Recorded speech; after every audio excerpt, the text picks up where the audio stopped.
Welcome back to the Making the Madness YouTube channel. Sean back again, discussing the moves that Jeff Linder and the Wyoming Cowboys have made over the last 24 hours here, and they've been big ones. 3 Pac-12 transfers. One is Max Agmonk Polo, the athletic forward from USC, transferring in, a former top 100 recruit.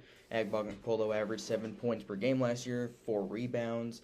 He's a solid but not great shooter. If you leave him open, he can hit him, but he's super athletic and he's a switchable defender, can guard just about anybody on the floor, and that's going to pay dividends for a Wyoming team that really struggled to defend at times last year. Adds a little more versatility and size alongside Graham EK down low. So that'll be a good addition. He can play both forward spots. And I still think there's some untapped potential in his offensive game. There's just so much raw talent there, and it just comes down to unpacking some of the things a little bit. He was a top 100 recruit for a reason. His points have gone up a little bit over the past couple of years, but I want to see him shoot the ball better this year. And what better system to do that in than Jeff Linder's system, where they shoot the ball a ton from outside. And then the next one is Ethan Anderson, an experienced guard from USC. 4 points per game, 2 rebounds, 2 assists, but he brings toughness and elite defense. He's another guy. It's clear that Wyoming wanted to make a difference on the defensive end. That's where they struggled this year. They struggled to score the ball late in the season, but the main source of their problems this year when they weren't winning games was because they couldn't stop opposing teams. They fixed that. Agmonk Polo will defend, and Ethan Anderson will definitely defend. He's probably going to be a big-time player for Wyoming with his defensive ability. I mean, he played 31 minutes in his final game at the USC in the NCAA tournament against Miami. 4 points, 5 rebounds, 4 assists. He's just going to add another piece, another experience, veteran presence, and I don't know if he's going to score more than 8 or 9 points per game, but they don't need him to with everything he does. And if Hunter Maldonado doesn't return to school, that gives you an experienced point guard.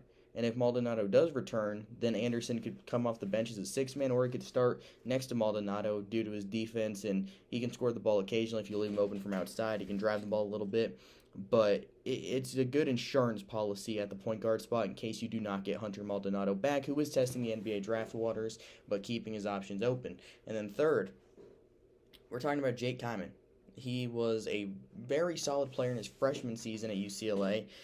He shot 40% from 3, 31 for 77. But over the last 2 years, he's kind of fallen down the bench a little bit, and not really a fault of his own. Whenever he got on the court, he contributed. Just came down to UCLA adding Johnny Juzang. Came down to UCLA adding Peyton Watson. It came down to UCLA adding Jalen Clark. They just started adding more and more guys, which limited Jake Cyman's playing time to pretty much nothing at all. Only 23 games this year, 8 minutes per game. He just wasn't a huge factor. If they were down in a game and they needed some scoring, he would come in. He played 1 minute in the NCAA tournament, and that was in the Sweet 16 loss against North Carolina. So he just really did not get on the court very often, but he's a productive shooter and should play a solid role for the Cowboys this season, even if it's off the bench, which it very well could be with everything that they have returning. It seems like if Maldonado doesn't return, then it'll be him and Drake Jeffries. I don't return Jeffries, one of the best shooters in the country. He's gone. He already announced he will be going pro. But if Maldonado comes back, you're pretty much only losing Drake Jeffries. You get Brandon Wenzel back. He's a great shooter. Get Xavier Ducell back, who missed some time with injury. He should be healthy and good to go. He's a knockdown shooter. You get Jeremiah Oden back. He's a very solid piece. He's another solid defender that can shoot the ball with good size.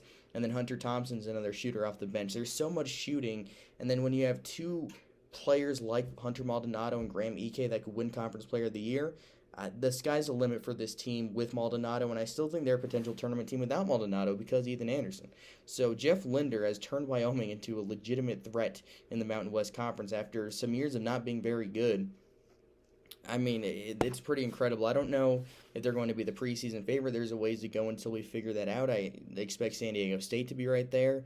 If David Roddy returns, Colorado State will be in the mix. But there's a potential 3 teams worthy of being ranked in the top 25. And if I'm projecting David Roddy back, which I'm not sure what way I would lean on that, I would probably have a tough time picking out which one. I might have all 3 of these teams ranked. Like, it'll be tough to leave one of them out because of how good they all are. I would probably rank it right now: San Diego State 1, Wyoming 2, Colorado State, Wyoming 3, Colorado State 2, San Diego State 1. But that's so tough because I think when it comes down to it, we could be looking at teams that are 20 to 35 in KenPom's rankings by the end of next season. So there's a lot in the air, but the one thing I can say definitively is that these three teams, whether Roddy returns or not and whether Maldonado returns or not, should all be very competitive and might wind up being top three in the conference regardless if those guys return. But thanks for checking out the video. Had to give a quick breakdown of what this means for the Wyoming Cowboys. Jeff Linder has another tournament level squad on his hands this season and just made a huge splash in the last 24 hours. So like and subscribe if you enjoyed, and until next time, have a good one, everyone.